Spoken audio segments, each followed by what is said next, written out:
Proyeksi miring memiliki sudut 0 derajat pada sumbu X, 45 derajat pada sumbu Y dan 90 derajat pada sumbu Z.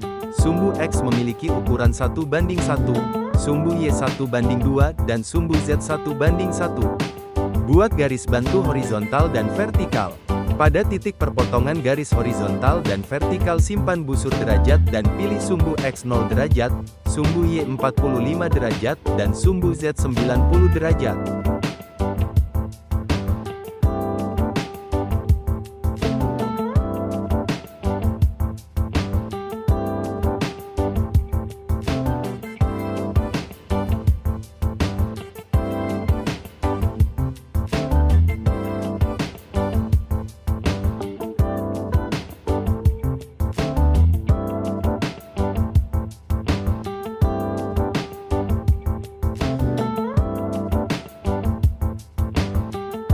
Karena pada sumbu Y memiliki ukuran 1:2, sehingga ukuran pada gambarnya memiliki perpendekan setengah dari ukuran sebenarnya.